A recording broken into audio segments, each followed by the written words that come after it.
इस तरह से ब्रह्मांड का दर्शन मैया को भगवान ने कराए। और आगे एक दिन की बात है, एकदा गृहदासीसु यशोदानंद गेहिनी कर्मांतर नियुक्तासो निर्ममंथ स्वयं दधी। पर मैया अपने से दही मथ रही थी मक्खन के लिए, भगवान दौड़े दौड़े आ गए और मथनी पकड़ लिए। क्यों? क्योंकि मैया कर्म मन और वचन से भक्ति कर रही है। कर्म से क्या है तो भगवान के लिए प्रसाद, अब वचन से क्या है तो भगवान का भजन गा रही है, अब मन से क्या है तो लल्ला का चिंतन कर रही है। तो जब भक्ति हमारी मन और वचन और कर्म से होती है तब प्रभु के बाकी झांकी का दर्शन संभव है। आज प्रभु ने मथनी पकड़ ली है, मैया मों को भूख लगी है। तो भैया कदी लाला अब तो ताज़ा मक्खन में तो देरी लगेंगे, मेरा ही दूध पिलाने लगे। भगवान पूछते मैया एक बात बता कि तुझे दूध प्यारो है कि मैं प्यारा हूँ? मैया कहती लाला तुमसे बढ़ के तो दुनिया में कुछ नहीं, तू प्यारे दुलारे आंखों के तारे हो। उसी समय दूध जो चूल्हा पर चढ़ा था ना वो खोलने लगा तो गिरने लगा, तो मैया ने कन्हैया को पटक दी, दौड़ी दौड़ी उधर गई। अब भगवान कहते लो कर लो बात, अभी तो बोल रहे थे कि तुमसे बड़ी को कुछ नहीं है, उधर दूध खोलने क्या लगा कि हमको पटक दी।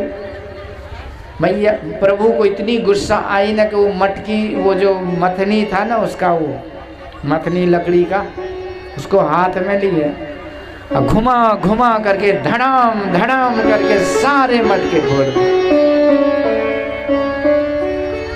मैया जो मुड़ के देखी, हे भगवान मेरे पुराने जमाने ददिया सास जमाने के कारे कारे घी पिलाए मटकी इन्होंने फोड़ दी, आज मैं छोड़ने वाली नहीं, चल तेरी के। वो सांटी पकड़ के जब दौड़ी मैया तो भगवान जी जान लेके खड़े हुए, भाग खड़े हुए, सोचने लगे आज दुखहरन सोटा है, मैया को पता नहीं क्या कर दे। भाग खड़े हुए भगवान, लाख दौड़ी मैया, पकड़ में नहीं आए कन्हैया।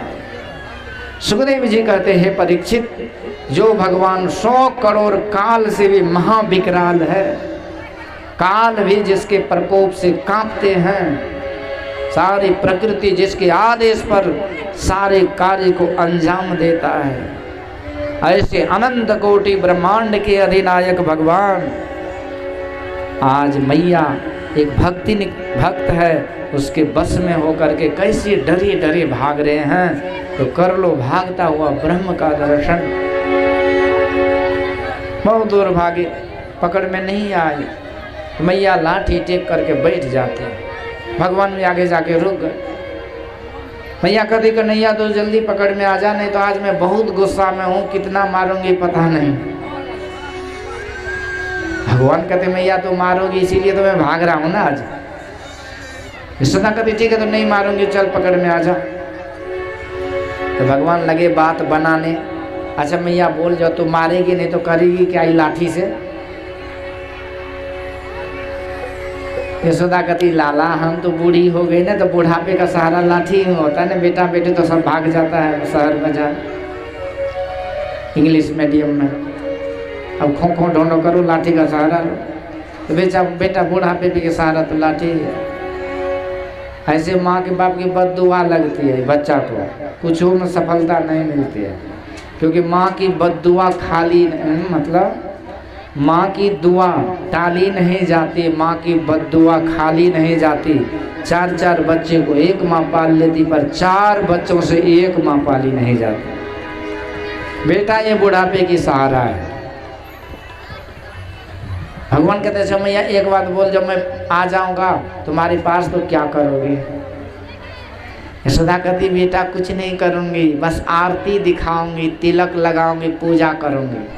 पूजा एकदम पूजा, असली पूजा। ठीक है मैया मैं आ रहा हूँ, पूजा ही करना। यशोदा मन ही मन सोचती है बेटा तू आ जा तो पता चले कैसी पूजा होती है। अब भगवान पूजा के लालच में फंस गए।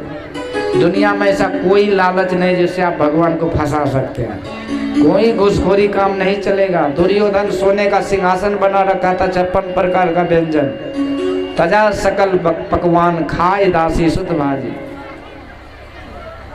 विदुर के यहाँ गए लेकिन वहां नहीं गए, कोई घुसखोरी नहीं, कुछ नहीं, केवल उसको फंसाने का एक ही लपट है तरीका, पूजा।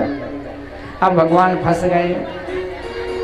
भगवान कहते मैया पूजा ही करना। हाँ हाँ पूजा ही करूँ। धीरे धीरे प्रभु आगे बढ़े और जैसे नजदीक आया ना तो भैया ने एक झपट्टा मारी, पकड़ ली, गट्टा चलते रही के घर। आज यदि छठी की दूध नैया दिलाई तो मेरा नाम भी यशोदा नहीं। झमारते झमारते ले गई घर और वहां पर जाकर के एक उखल में जोर से बांध दी और भाग गई। मैया चली गई। भगवान बड़ी देर तक रोते रहे। बाद में उखल को घसीटते घसीटते घसीटते बाहर लाए। वहाँ एक वृक्ष था, दोनों यमलार्जुन वृक्ष, उनके बीच में प्रभु प्रवेश करके उखल अटक गया। अटक जो गया, इतना जोर से झिट्टी मारते हैं वो विशाल वृक्ष हाहाते हुए जड़ मूल सहित उखड़ के गिर गया। दो देवता प्रकट हुए, नल कुंवर और मणिगिरी।